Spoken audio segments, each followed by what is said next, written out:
नमस्कार. मागील व्हिडिओमध्ये आपण पाहिलं एखादं PDF फाईल ट्रान्सलेट कशी करायची. आता या व्हिडिओमध्ये बघू आपण की एखादी जर PDF फाईल असेल आपल्याकडे मोठी, तर ती थोडक्यात वाचायची कशी? त्याचा सारांश कसा पाहायचा? तर याकरता मी Google Chromeमध्ये आलेलो आहे आणि या ठिकाणी जेमिनी उघडलेला आहे.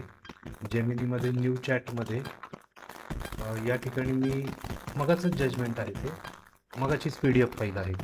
ती PDF फाईल इथे ऑलरेडी अपलोड करून ठेवलेली आहे आणि मी याला आता एक कमांड देतो की मुंबई उच्च न्यायालयाचा एक निकाल PDF देतो, तो वाचून त्यातले महत्त्वाचे लॉ पॉईंट फक्त थोडक्यात सांगू शकाल का? फॅक्ट सांगायची गरज नाही. आम्हाला फॅक्ट नको सांगू बाबा, फक्त लॉ पॉईंट काय काय आहे त्या जजमेंटमध्ये तेवढं सांग. आणि हे सबमिट केलं त्याला. तर हे सबमिट केलं तर इथं प्रोसेसिंग चालू आहे. प्रोसेसिंग करते, करू दे. तर सुरू झालं. डिफायनिंग द ऑब्जेक्ट, प्रिन्सिपल सांगतोय आता. क्लॉजेस त्याचं चाललंय काहीतरी बॅग चालू दे. हा, आता त्यांनी इथे थोडक्यात महत्त्वाचे कायदेशीर मुद्दे फॅक्ट्स वगळून म्हटलंय त्यांनी. काय काय मुद्दे सांगितले? हा पहिला मुद्दा सांगितला, हा दुसरा मुद्दा सांगितला, हा तिसरा मुद्दा सांगितला ड्यू टू डिफेंडचा.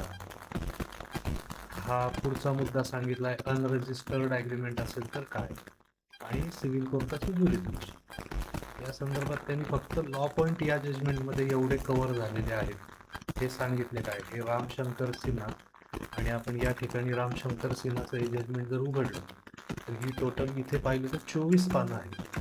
आता ही 24 पानं सगळी वाचत बसण्याऐवजी हे इथं मी त्याचा स्प्लिट व्ह्यू केला. एकाच स्क्रीनवर मला 2 पानं दिसत आहेत. हे एवढं सगळं वाचण्यापेक्षा आपल्याला यातले फक्त फॅक्च्युअल पोझिशन सोडून गुगल जेमिनीने त्यातले फक्त लॉ पॉईंट जे आहेत ते सांगितलेले आहेत. याच पद्धतीने आपण त्याला असंही म्हणू शकतो की बुवा कायदेशीर मुद्द्यासह लॉ पॉईंट्स सह आम्हाला यातले फक्त फॅक्ट आहेत ते सुद्धा कायदेशीर मुद्द्यांमध्ये इन्क्लूड करून एक थोडक्यात सांगा. मग त्याला असंही सांगता येतं की 100 ओळीत सांगा, 10 पॅरेग्राफमध्ये सांगा. तर त्या पद्धतीने काम करून देतो आणि वाचनाचं, होमवर्कचं, अभ्यासाचं काम बऱ्यापैकी सोपं होतं आर्टिफिशियल इंटेलिजन्सचा वापर करून. धन्यवाद.